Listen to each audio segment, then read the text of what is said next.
Well, the City of Killeen is seeing neighborhoods pop up left and right. You know, the growth is exploding. New streets being approved, and now the fire department is in a bigger demand with the same resources that they currently have. But that's got to change to avoid burnout while also being able to respond to a call quickly. 6 News reporter Baylee Bates has the department's plan to adapt. She joins me here in studio. Hey, Baylee. Hey, Chris. Killeen Fire Chief James Kabinski says the expansion areas are not seeing high call volumes yet, and they're not as busy as you would expect, but it's growing quick and they have to stay ahead of the game. That's why they're planning now.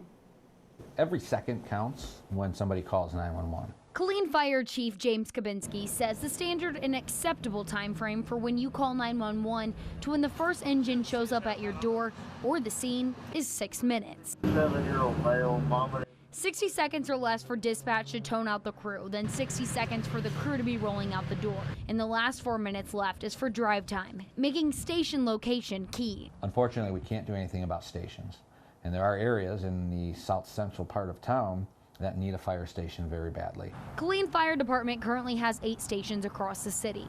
No issues with the north zones because it's more congested and shorter drive time. However, the south part of the city is seeing rapid growth and is very spread out. That 4-minute travel time is just not possible with the 8 stations that we have in the area that has the most growth happening at the fastest rate. The Texas A&M Central Texas area and west of the Killeen Police Headquarters. Those are the areas the fire department is most worried about for the future. New buildings, more houses, more traffic lights, and traffic impacts the response time. All of those things combined add into a lot more calls, and that will lower our 6-minute response time 90% of the time drastically.